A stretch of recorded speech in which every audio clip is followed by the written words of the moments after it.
लोगोफोर नोंथांमोनखौ आं गिबियावनो आंनि इउटुब चेनेलाव बरायबाय दिनैहाय जों कलेजाव गय बिफां गायनो फैदों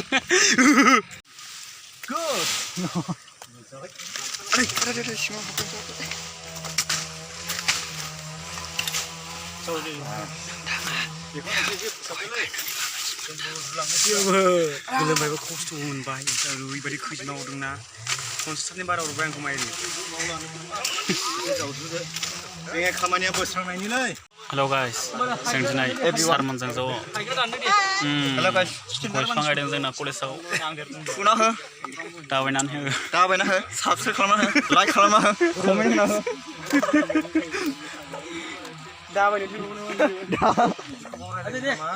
माबा दे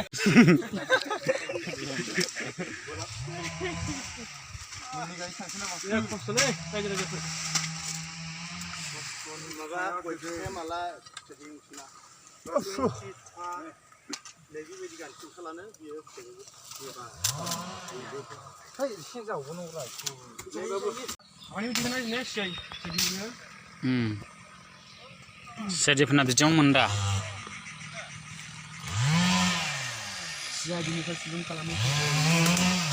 कलेजनि हाग्रायाव दायो जों गंथाम सियार मोननाय जादों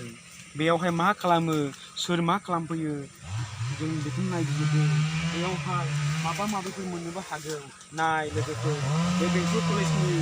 बयस हस्टेलनि सोनाबहा थानाय हाग्रायाव गंथाम सियार मोननाय जादों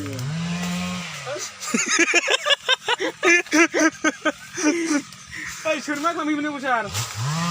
माबा खालामफैयोमोन आंलाय र' नायथारैलां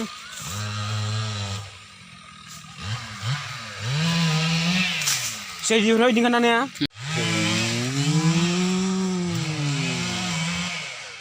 होस लोगोफोर नाय बुहुद थाग्रा थास खिग्रा बुहुदनि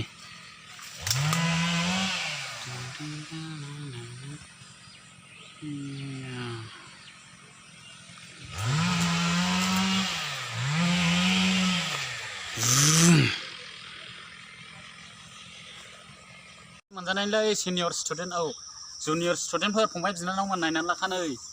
थाइजौआ मोनजानायावहाय गायलांसां नानिमोन नोंसोरथ' दा क्लास 9 आव 10 आव फरायनाय दं दा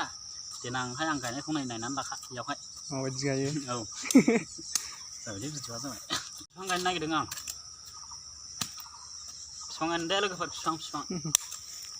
जाबाय बिफां गायदों नै बिफां थाइजौ